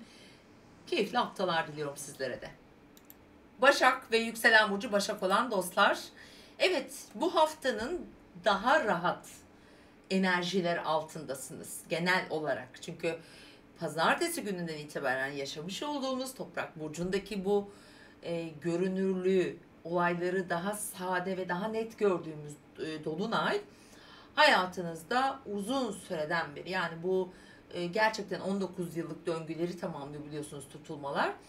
Bu mesela seyahatler, yıllardır gitmek istediğiniz, ulaşmak istediğiniz hedeflerinizle alakalıdır. Bu bir eğitimdir, bu bir yurt dışı hayalidir. Efendim, bu kendinizle ilgili önemli gelişmeleri kaydetmek için olabilir. Efendim, bir mal varlığı, bir hukuki süreç, toprakla ilgili konu ne varsa. Buralar çok güçlü.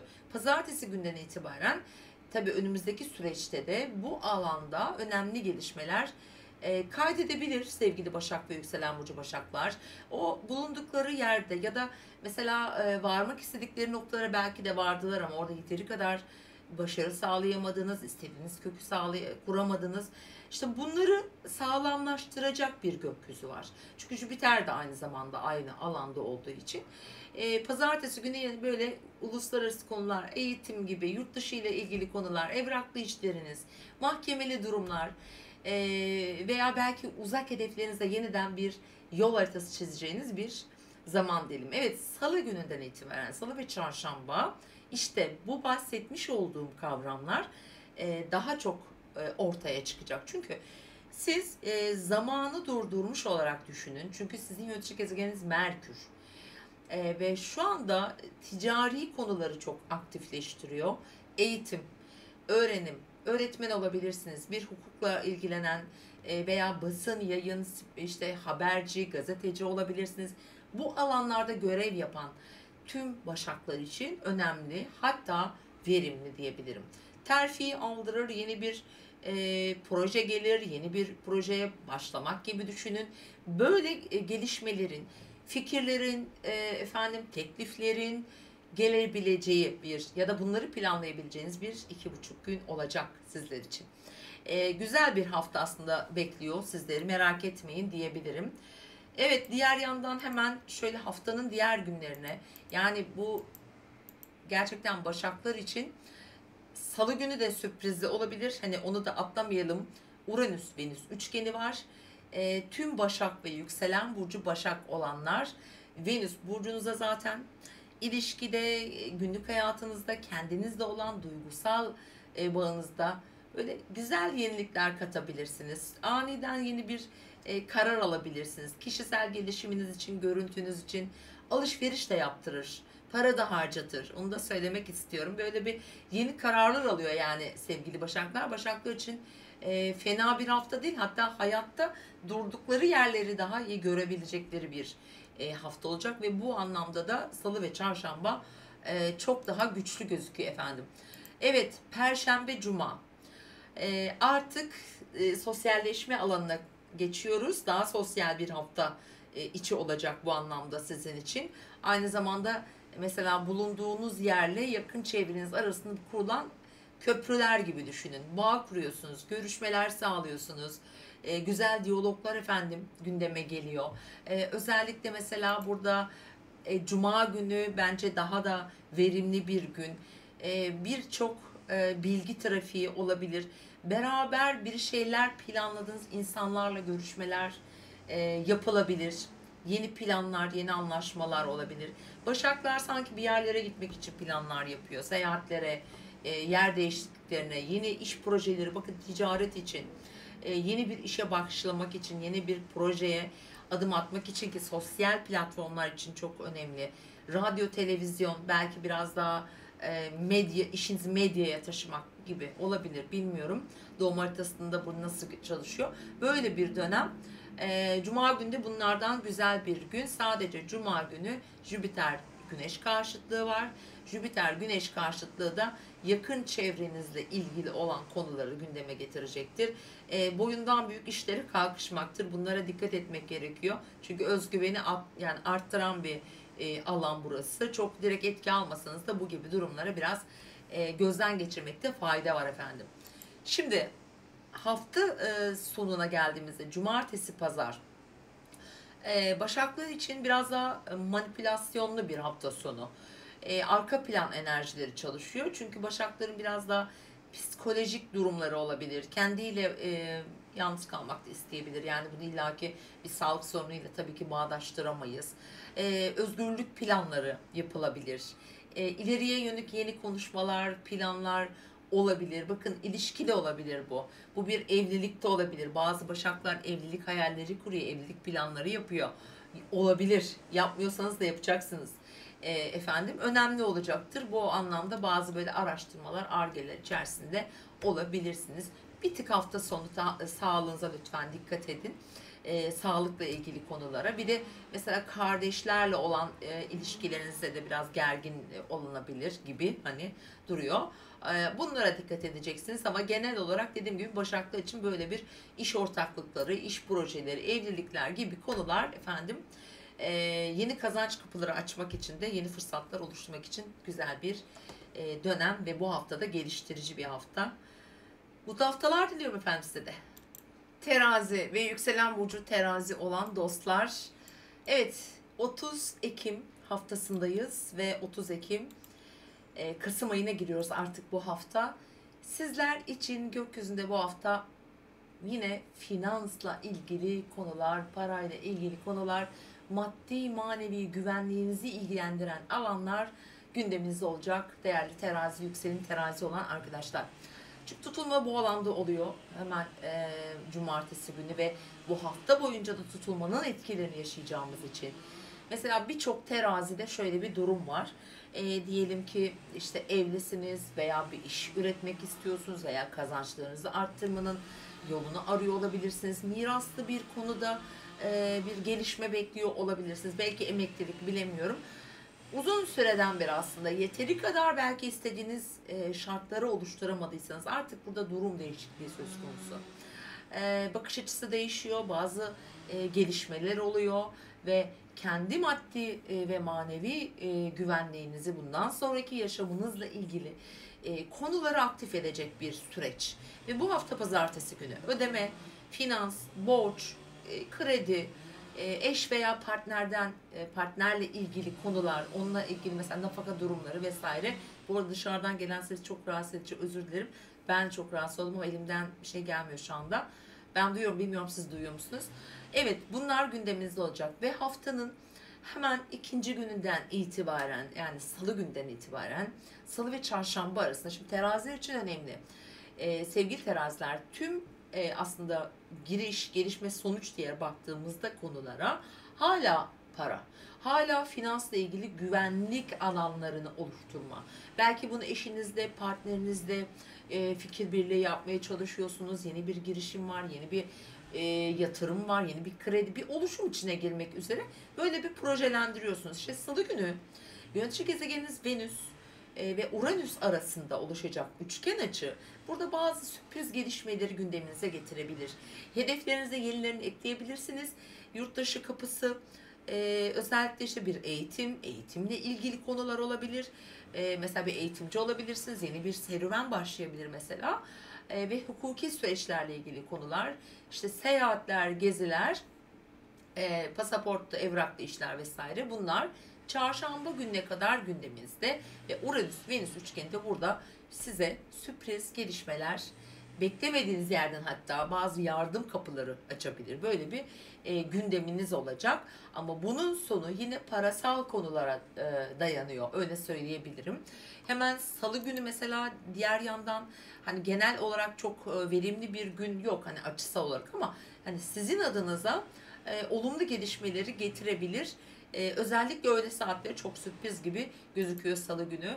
Çarşamba günü keza aynı şekilde özellikle günün ilk yarısını kullanın. Mesela 15.35 gibi. 15.35'e kadar tüm girişimler, başlangıçlar, başvurular, evraklı işler, anlaşmalar vesaire. Çünkü ondan sonra ay boşluğa geçeceği için gün genelinde özellikle öğleden sonra biraz stresli açılar olacağı için günün ikinci yarısı böyle önemli konular için değerlendirmeyin. Biraz böyle akışa bırakın. Yani salı günü ve çarşamba gününün öğle saatlerine kadar olan sürecini değerlendirebilirsiniz değerli arkadaşlar. Evet, şimdi Perşembe Cuma arasına geldik ve Perşembe Cuma arasında ise bu arada tabii Perşembe Cuma sizin için önemli konular. İşte bu hafta böyle dedim ya, biraz dış dinamikler çalışıyor. Yani haritanızın böyle batı yarımküresi, doğu yarımküresi güçlü.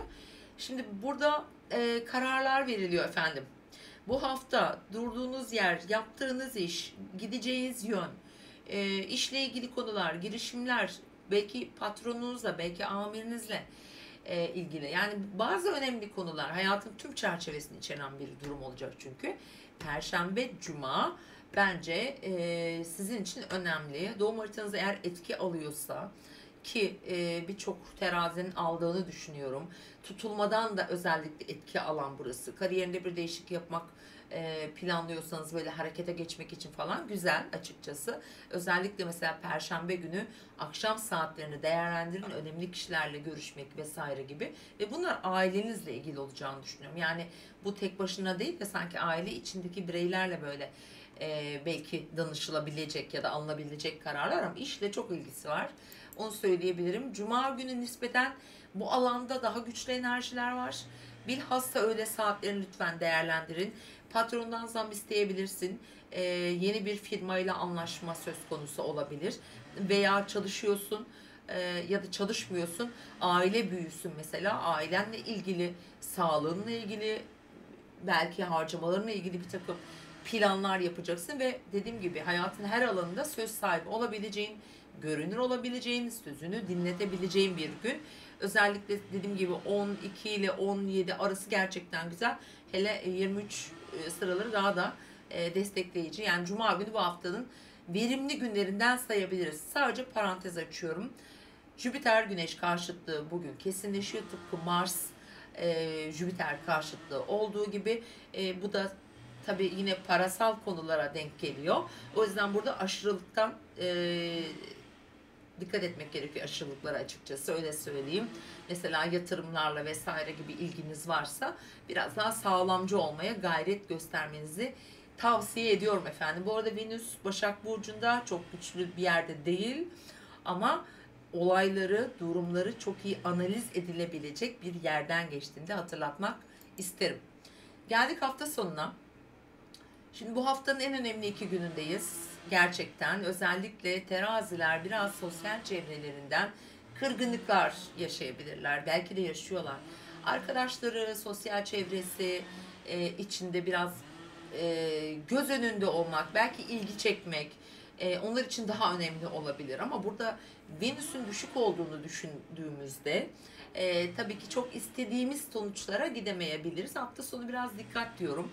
Sadece arkadaşlara değil, özel hayatına, çocuklara, ilişkilerine, aşkla ilgili konulara, yatırımlara, finansla ilgili konulara, bunlarla ilgili de zorlu enerjiler var. Hem cumartesi hem pazar, ki bilhassa pazar bizim için daha görünür olacaktır.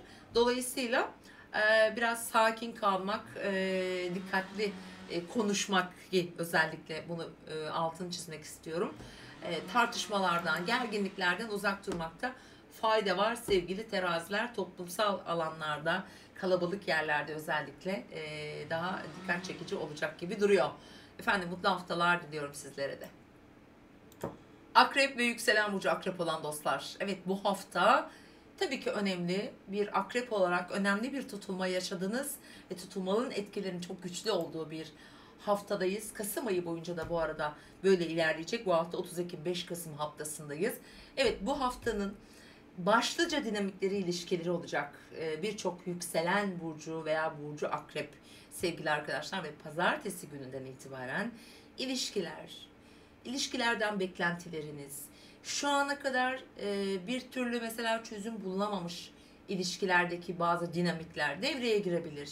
Orada artık durum değişiklikleri, kontrolümüzün dışında bazı şeyler de olabilir. Çünkü tutulma kaderseldir. Kadersel gelişmeleri getirir. Yani özellikle 4 derecelerde, 5 derecelerde hani etki aldıysanız 3-4 derece önce ve sonrası daha da güçlü. Pazartesi günü anlaşmalar, anlaşmazlıklar varsa bakın burası hala güçlü. İş ortaklıkları, büyük önemli mahkemeler olabilir mesela, ailenizi ilgilendiren olabilir. Sadece ilişki olarak tabii ki bakmamak lazım ama akrepler çok güçlüsünüz şu anda. Yani gücü elinde bulunduran akrepler, çünkü tüm gökyüzü size çalışıyor. Akrebin derinliklerinde her şey, olan her şey dışarıya çıkıyor.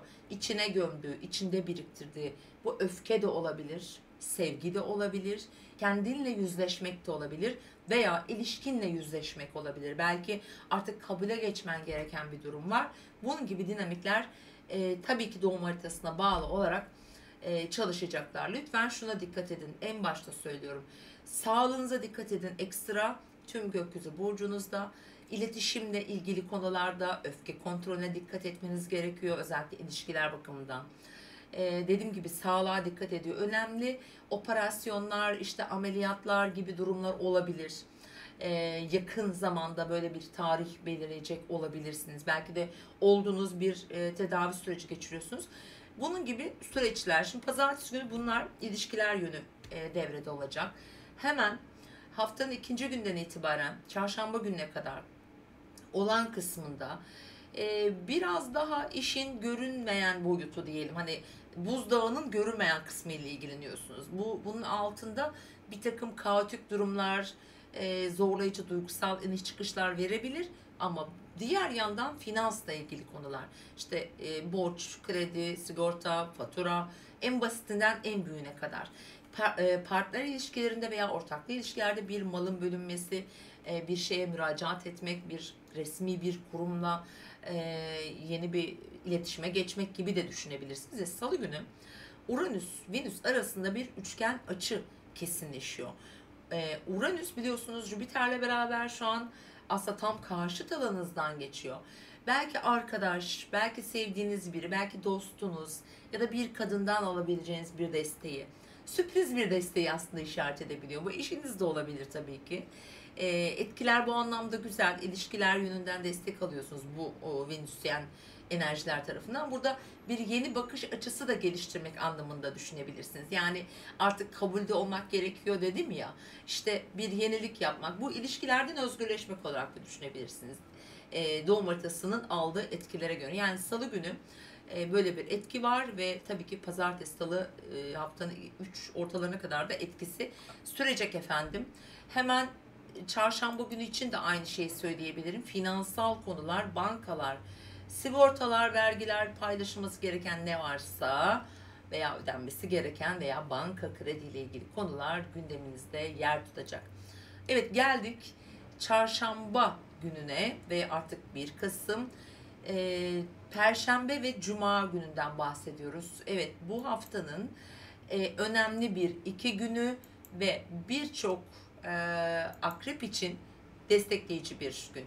Bilhassa Cuma günü gerçekten destekleniyorsunuz. Bu Perşembe, Cuma.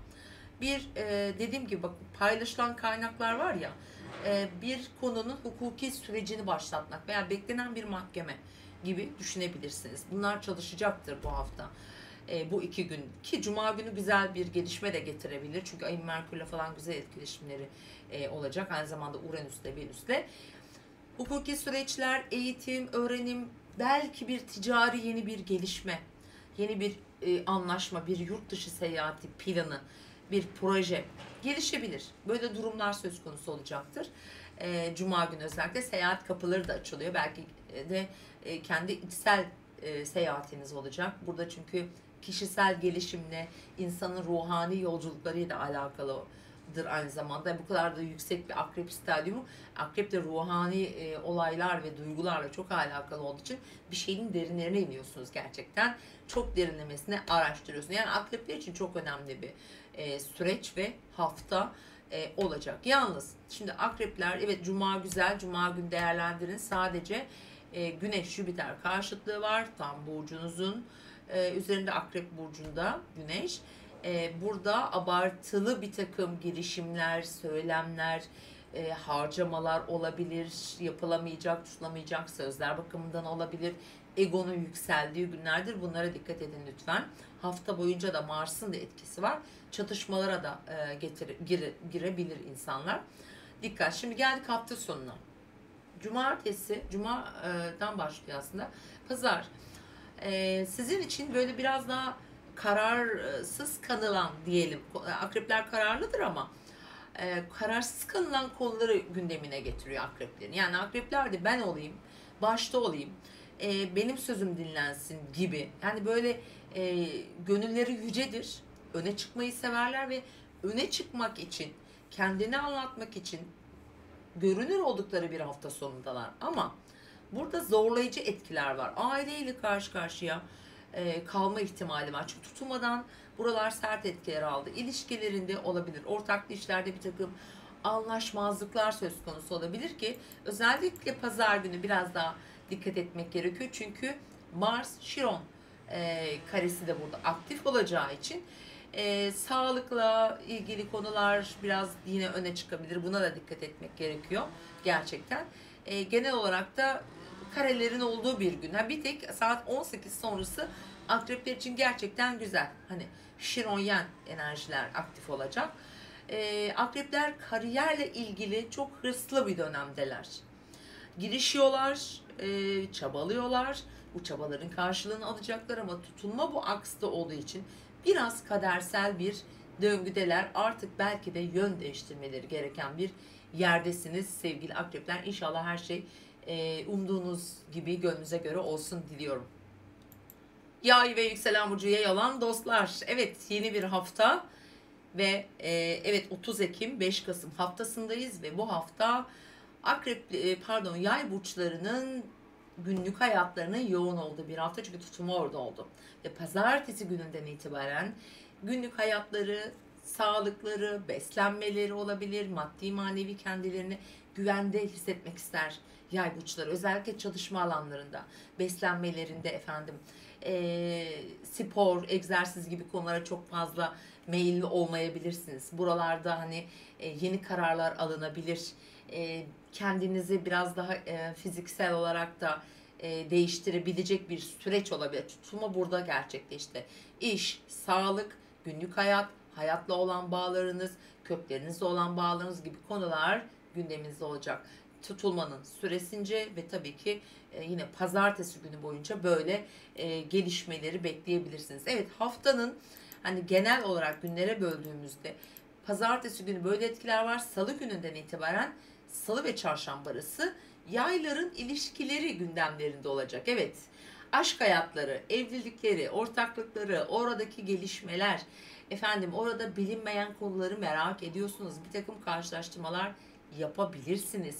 Bir şeyleri gizli saklı kalmış şeyleri araştırmak çok meraklı olduğumuz bir süreç içerisindeyiz. Ve yaylar ilişkilerle ilgili bunları sanki yapacaklar. Böyle bir süreç gözüküyor. Özellikle çarşamba gününe kadar. Ve bazen böyle memnun olmadığımız ya da bizi çok mutlu etmeyecek şeyler duyabilir ya da onlarla karşılaşabiliriz. Bizden gizlenen bazı şeyleri duyabiliriz. Bunun gibi konuları içeriyor. Ama tabii derece olarak denk gelen enerjiler olmalı ve tabii ki Uranüs'ün Venüs'le olan üçgeni var. Aynı zamanda hafta boyunca da etkili. Yay burçları için şöyle bir etki var. İşten güzel gelişmeler gelebilir. Bir kadından güzel bir haber alabilirler. Kariyerleri, hayatlarında durdukları yer, dediğim gibi sağlık veya işle ilgili, evcil hayvanlarla ilgili vesaire vesaire. Böyle konular gündemlerinde olacak. Bu Uranüs'ün Venüs'le olan üçgeni haftanın genelinde de aslında etkileri güçlü çalışacak. En güçlü de tabii salı günü tam olarak saat 14.51'de ve devamında, çünkü bu kavuşum üçgen devam edecek çünkü. Genel olarak şanslıdır. İşte şans verir, güzel teklifler gelir, yükseliş verir, terfi verir vesaire, böyle etkileri var. Evet, devam ettiğimizde çarşamba günü için de bu arada aynı etkiler devrede olacak. İlişkiler bakımından söylüyorum. Şimdi Perşembe, Cuma. Sizin için biraz daha böyle, nasıl anlatsak bunu, yine iyi aslında bir iki gün. Perşembe 2 gün daha rahat bir enerji var. Bir borcun varsa rahatça ödersin. Bir faturan varsa çok rahatça ödeyebilirsin. Bir para bekliyorsan gelebilir mesela. Özellikle cuma günü burada daha güçlü enerjiler var. Bir borcunu öteletmek istiyorsun, bir doküman çıkarttırmak istiyorsun. Mesela bir emeklilik başvurusunda bulunacağım vesaire. Banka ile işin var ya da resmi bir yerle işim var mesela. Cuma günü iyi. Cuma günü kullanabilirsiniz ki özellikle öğle saatleri gayet güzel. Yine aslında Perşembe günü için de aynı şeyi söyleyebilirim. Aynı Jüpiter'le de etkisi var. Perşembe akşam saatleri. Cuma günü günün aslında hemen hemen ikinci yarısı komple iyi. Burada güzel bağ kurabiliriz. Güzel iletişimlerde güzel haberler getirebilir bize. Akşam saatleri de gerçekten güzel. Dediğim gibi aile içinden de gelir bu. Ailevi konularla ilgili bağları olanlar için de bence destekleyici olduğunu söyleyebilirim. Genel olarak tabii Jüpiter ve Neptün hani yönetici gezegeniniz hafta içerisinde bir takım yanılgılara düşme potansiyeli doğabilir. Buna lütfen dikkat edin. Bilhassa dikkat etmeniz gereken günde çarşamba günü olacak çünkü Ay Venüs karesi var. Hem beslenmenize hem de fikir ve düşüncelerde bir takım yanıltıcı durumlar içerisine girebilirsiniz. O araştırdığınız konu neyse öyle göründüğü gibi olmayabilir. Onu da buradan parantez açarak bildirmek istiyorum efendim. Geldik hafta sonuna değerli yaylar. Hafta sonu sizin için bakın tüm burçlar için kolay olmadığını söyledim ama yaylar için öyle değil. Yaylar için biraz daha kolay bir enerji. Çünkü ateş elementinin güçlendiği bir gökyüzü var. Ancak şöyle söyleyeceğim. Biraz gezmek, bir yerlere gitmek, güzel bir hafta sonu geçirmek için uzak bir yer tercih edebilirsiniz. Hani böyle gezmek, araştırmak için güzel bir hafta sonundasınız. 9. ev, yeni hayaller, yeni vizyonlar katabilirsiniz yaşamınıza hafta sonunda. Ancak yakın çevrenizde olan ve ticari konularınızda olan işleriniz varsa tabii dikkat edin. Ki özellikle pazar günü. Çünkü karşıtlıklar var. Uranüs-Merkür karşıtlığımız var cumartesi günü. Konuştuklarımıza, duyduklarımıza dikkat ediyoruz. Jüpiter, Mars'ın, Güneş'in kareleri var tüm gün. Mars, Şiron karesi tüm gün. Yaralayıcıdır, zorlayıcıdır. Mars da 12. evden geçiyor. O yüzden bir takım konularda hani bu anlamda bu gizlilikle ilgili konularda çok etki alıyorsunuz. Bakalım güzel şeyler belki de duyarsınız. Belki kendinizle yüzleşeceksiniz. Duyduğunuz şey kendi iç sesiniz de olabilir. Sevgili yaylar. Evet böyle bir hafta umarım her şey gönlünüzce geçer diliyorum. Oğlaklar ve yükselen burcu oğlak olan dostlar. Yeni haftadayız. 30 Ekim 5 Kasım haftasında evet tutulmanın etkilerinin güçlü şekilde hissedildiği bir hafta. Tutulmadan olumlu etkiler aldınız. Doğum haritanızda olumlu etkiler alıyorsa eğer çocuklar, aşklar, girişimler, parayla ilgili konular, hobiler, sanatsal konuların çok gündemde olacağı, kendinizi keşfedeceğiniz bir zaman dilimindesiniz efendim. Evet, pazartesi günden itibaren bu enerjiler aktif ve hemen bir sonraki gün Uranüs-Venüs üçgeninin yaşanacağı bir gün. Toprak elementinde olduğu için sizin için güzel etkiler var. Güzel haberler alabilirsiniz. Bazı seyahatler getirebilir, misafirler getirebilir, sürprizler katabilir, yenilikler katabilirsiniz hayatınıza. Dediğim gibi aşk ve ilişkiler adına uzun zamandan beri aslında muallakta kalmış, çözülemeyen, ilerlemeyen karmik durumlarla ilgilidir burası. Karmanın inşallah darmaya döndüğünü yaşarız hep birlikte. Plüto da artık son derecelerini hani oğlakları böyle bir rahat bırakmak üzere öyle söyleyelim. Ve bu üçgende hayatlarını dönüştürmek, değiştirmek için güzel sürprizler getirsin ki getireceğini düşünüyorum. Hani toprak bir burcu bir burç olarak efendim. Pazartesi günü evet aşk, ilişki, çocuklar gibi konular, finans, para ile ilgili, borsa veya bunlarla ilgili işte yaratıcılık, kendini sanatla ilgili konuların içinde bulabilir bazı oğlaklar ve çocukları diye dedik bunu ve salı günden itibaren artık burası yavaş yavaş yerini günlük hayata veriyor. Çarşamba gününe kadar sizin için daha çok çalışacağınız bir hafta olacak. Yani bayağı bir enerji harcayabilirsiniz. Sağlıkla ilgili bir takım gündemleriniz varsa salı ve çarşamba arası bir takım sağlık kontrolleri söz konusu olabilir. Bunlar belki sizin değil de işte tanıdığınız, sevdiğiniz, belki arkadaşlarınız, çocuğunuz olabilir. Belki onlara bağlı bir konu olabilir vesaire gibi, ama bir ekip ve grup çalışmalarını da bağlayan bir süreç aynı zamanda. Yani sadece sağlık değil, beraber ortak bir şeyler yaptığınız, arkadaşlarınızla bir araya gelerek bir şey ortaya çıkarmak için belki bir girişimde bulunuyorsunuz. Böyle bir süreç. Tabii ki burada özellikle çarşamba günü biraz özellikle yemeye, içmeye lütfen dikkat edin. Çünkü Ay Neptün karesi var. Burada bu alanı etkiliyor bilhassa ve bazı yanıltıcı durumlar içerisine girebilir, sokabilir sizi. Buraya dikkat edin ve çarşamba gününden sonra da artık Perşembe gününe kadar, çarşamba, perşembe gündeminizde ilişkileriniz olacak. Yani ortaklı işlerin, günlük hayatın, efendim daha çok sosyal ilişkilerle birlikte hayatınıza giren, işte işle, meslekle ilgili mesela iş hayatınızda tanıdığınız biri de olabilir. Bu alanları güçlendirecek bir enerji aktif olacak. Dolayısıyla ortaklı bir iş konuşursun, eşinle, sevgilinle bir durumu değerlendirirsin. Bunun gibi konular. Belki yeni bir fikir alışverişinde vesaire bulunacaksınız. Burada sosyal çevrenizin de desteği geliyor. Özellikle Cuma günü nispeten, yani Perşembe de iyi ama Cuma günü daha iyi bir gün. Önemli konuları denk getirmek için özellikle öğleden sonra kullanmanızı tavsiye ederim. Saat mesela 12, 16, akşam 23 sıraları gayet güzel. Venüsyen de etkiler var. İlişkilerle ilgili, romantizmle ilgili, mesela eşinizle veya sevgilinizle güzel bir şeyi paylaşmak için çok güzel bir akşam. Sevgili oğlaklar, değerlendirmenizi tavsiye ediyorum açıkçası. Evet, hafta sonuna bakıyoruz şimdi. Hafta sonu önemli bir hafta sonu olacak tüm burçlar için. Hafta sonuna geldiğimizde işin para kısmı, bir şey aldın, paylaşmak istiyorsun. Veya beklediğin bir para var. İşte onu kardeşinle vesaire kişiyle görüşmen gerekiyor. Mesela bunun gibi enerjiler ama sert bir gün. Gerçekten sert bir gün. Pazar günü birazcık daha sert. Merkür'ün işte karşıtlıkları var. Hemen söyleyeyim size. Uranüs-Merkür karşıtlığı var cumartesi günü.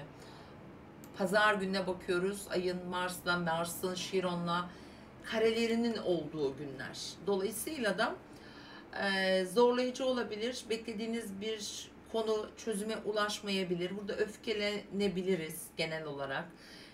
Hani hafta sonu olduğu için belki biraz daha sakin geçirme ihtimali var. Ama sakin kalmakta fayda var, ama daha çok finansal konular dediğim gibi. Belki bir arayış içerisinde olacaksınız. Bir adres gerekli, bir satış için bir platform gerekli gibi. Bilemiyorum. Ya da bir para kaynağı arıyorsunuz. Bu da olabilir. Bunun için de bazı argeler içerisinde olacaksınız değerli Oğlak burçları. Efendim, evet, mutlu bir hafta diliyorum ve hafta genelinde de dediğim gibi günlük hayatınız, ilişkileriniz ve para gündeminizde olacak. Umarım her şey yolunda ve istediğiniz gibi gider. Kova ve yükselen burcu Kova olan dostlar. Evet, Kovalar için de yine sabit grup burçlar arasında olduğunuz için bu 30 Ekim haftasında özellikle hayatın temel yapı taşlarını ilgilendiren gündemleriniz söz konusu. Aileniz, eviniz, yaşam yeriniz, köklerinizden kalan miraslar, maddi manevi miraslar, ebeveynleriniz belki ve biraz parasal konular, satış, işte benzeri konular, aileyi ilgilendiren belki ebeveynlerin sağlık durumu, onların ihtiyaçları vesaire gibi konular. Ve burası bir tutulma alanı olduğu için ve karmik bir düzen çalıştığı için burada uzunca süreden beri olan bir durumu aslında artık durduran, tamamen gözümüzün önüne koyan bir süreç. Daha net bir şekilde, daha geniş bir şekilde görebiliriz. Ama burası Kovalar için biraz maddi güvenliklerin çok önemli olduğu bir alan olduğu için oraya biraz daha çok şeffaf yaklaşamayabilirler. Daha sahiplenici davranabilirler. Belki bir şeyleri değiştirmek gerekiyordur artık hayatta. Bakışımızı, düşüncelerimizi, aldığımız kararları, yani yön değiştirmemiz gereken bir alan. Yenilikler yapmamız gereken bir alan. Ve bu hafta işte böyle başlıyoruz pazartesi günü ve üstelik burada bir Uranüs-Venüs üçgeni oluşuyor. Bu yenilik demek zaten. Bir özgürleşme, bir bağımsızlaşma, bir yeniliği denemek için fırsat verecektir. Bu ilişkilerimize de verecek aynı fırsatı. Düzeltme şansı, bir barış sağlama şansı açıkçası verebilir. Ve bu haftanın ortasına kadar da geçerli bir açı olacak. Salı, çarşamba arasına baktığımızda, evet, sizin için biraz daha hayatın keyifli alanı devreye giriyor. İşte eğlence, biraz sosyal paylaşımlar olabilir. Kendinizle ilgili konular, aşkla ilgili mesela ilişkiler. İlişkilerde aldığınız kararlar değişebilir. İlişkilerde verdiğiniz, durduğunuz yeri değiştirebilirsiniz. Bir de çocukları da çok ilgilendiren, hani çocuklar da burada kova burçları ve yükselen kovalar için çok önemli olacak. Onların eğitimi, gelişimi, gelecek veya kariyerle ilgili konuları veya yetişkin bir çocuğunuzda onların hayatlarında başka yönler belirlediklerini duyabilir veya size danışabilirler. Bunun gibi gündemleriniz söz konusu olacak salı ve çarşamba günü. Biraz gergin bir hafta. O yüzden hani sakin kalmakta fayda var açıkçası. Evet, devam ettiğimizde efendim çarşamba günü gece saatlerinden itibaren Ay Yengeç burcuna geçiyor. Perşembe ve Cuma günü biraz daha kovalar böyle kendine dönüyorlar. İşte doktora gidersin, iş yerinde yeni bir düzenleme yaparsın, spor yaparsın, biraz beslenmene dikkat edersin, kalabalık birileriyle belki büyük sofralarda buluşursun. Biraz emek verilecek, çalışılacak bir Perşembe, Cuma ve Cuma günü güzel bir gün. Mesela çalışıyorsun, ekip arkadaşlarına herhangi bir iş durumun var. Böyle beraber bir organizasyon planlayabilirsiniz ki özellikle Cuma günü haftanın iyi günlerinden bir tanesi. Oldukça duygusal, enerjinin daha rahat aktığı bir gün. İşle ilgili özellikle bir takım aklında soru işareti olanlar varsa bence Cuma günü kullansınlar. Cuma günün ikinci yarısı çok daha verimli bir gün olacak ama hafta genelinde tabii ki tutulma enerjileri aktif olacağı için hani gün içerisinde de, yani her gün içerisinde haftanın bunu dönem dönem yaşayabiliriz ama en güçlü yaşayacağımız günler sevgili kovalar hafta sonu. Mesela cumartesi, pazar sizin gündeminizde ilişkileriniz olacak. Şimdi kovalar ilişkilerinde şöyledir. Özellikle evlilik, ortaklık gibi ilişkilerinde biraz daha sözüm geçsin. Biraz daha işte duygularını çok göstermeyen bir burç olduğu için hani onları isterler ki hissetsin karşıdaki. Ondan sonra biraz daha onu onore etsin, işte fark etsin onu diye düşünürler. O yüzden hani sevgili kovalar, siz de bunu yapın ama karşı tarafa, ortaklarınıza, sevdiklerinize, ilişkinize, eşinize, neyse bu alanda önemli bir hafta sonu olacak ve gergin bir hafta sonu efendim, dikkatli olun.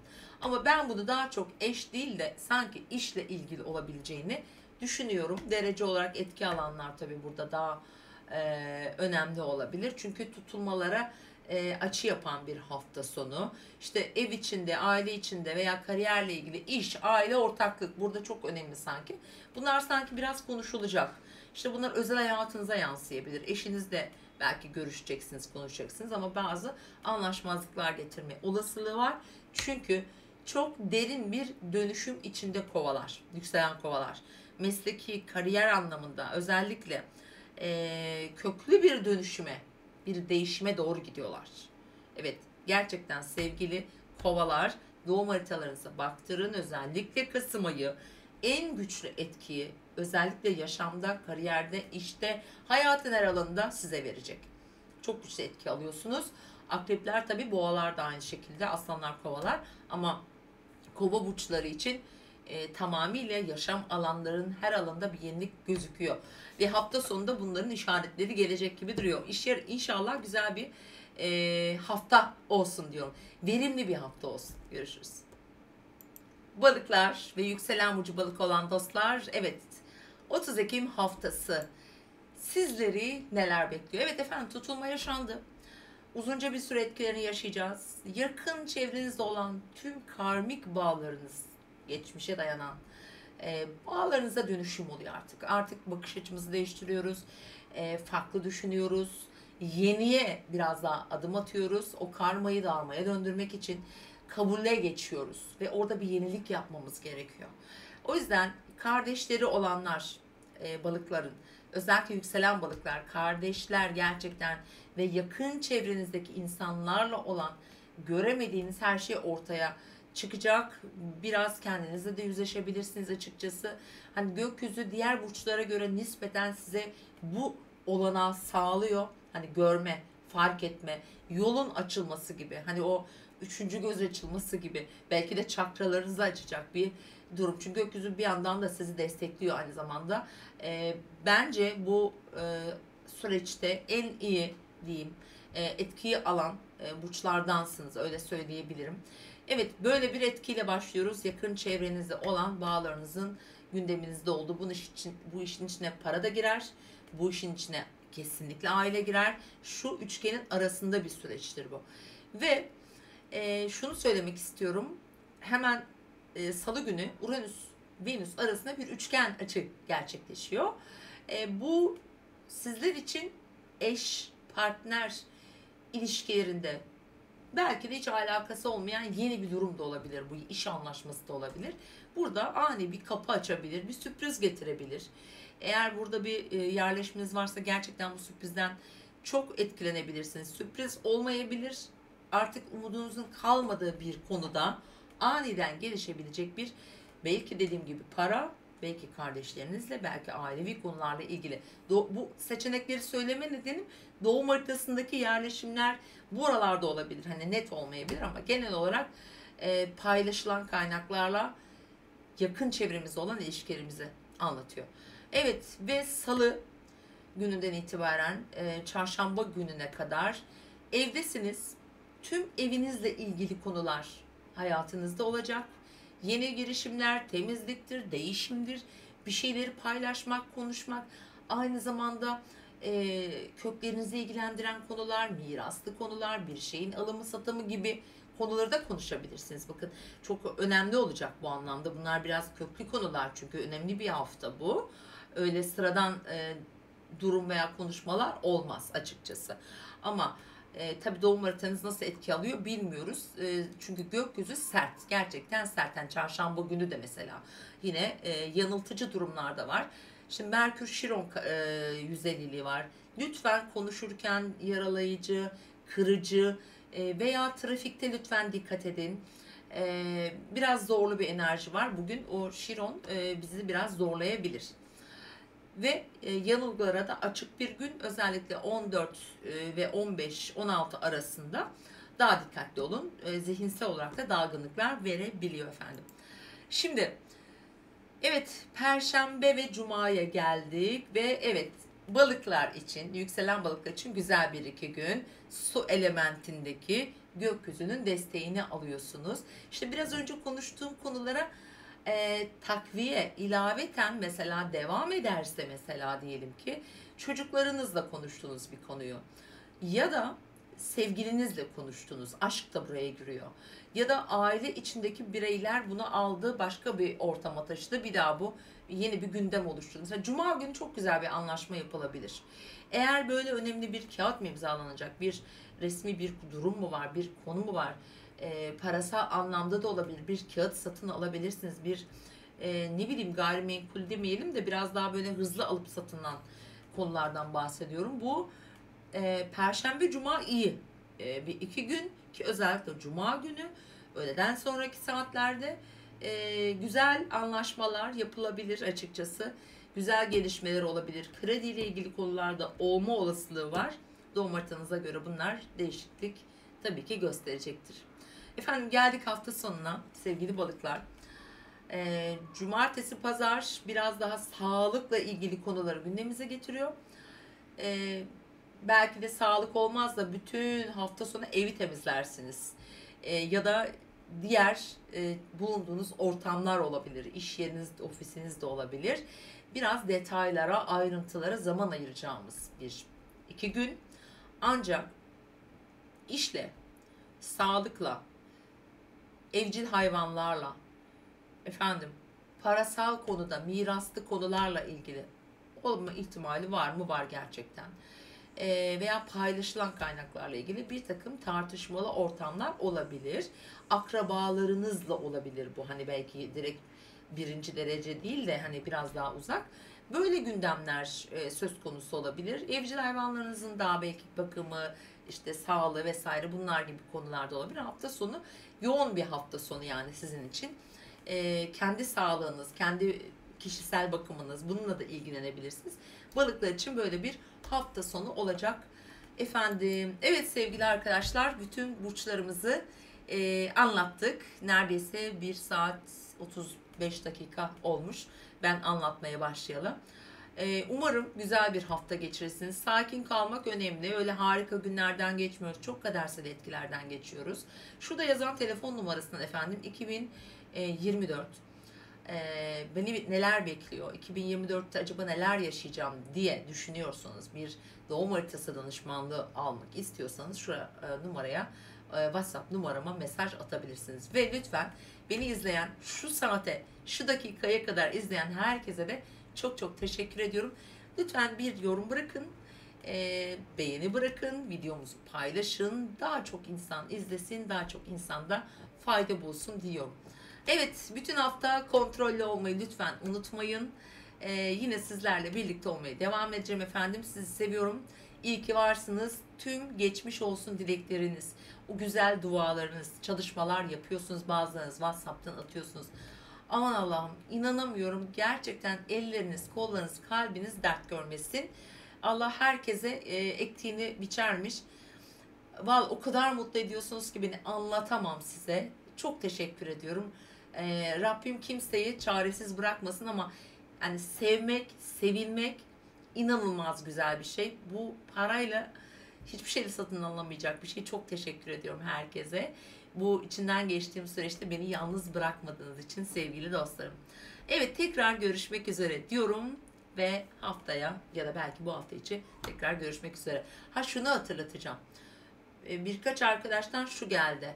Bu Kasım ayı için. Kasım ayı da inşallah yapacağım. Ameliyat tarihleri işte vesaire gibi zor bir Kasım. Bakın, evet, çok ameliyat var. Mars zaten Akrep Burcu'nda. Onunla ilgili de bir küçük de olsa bir yayın yapacağım size. Hoşçakalın.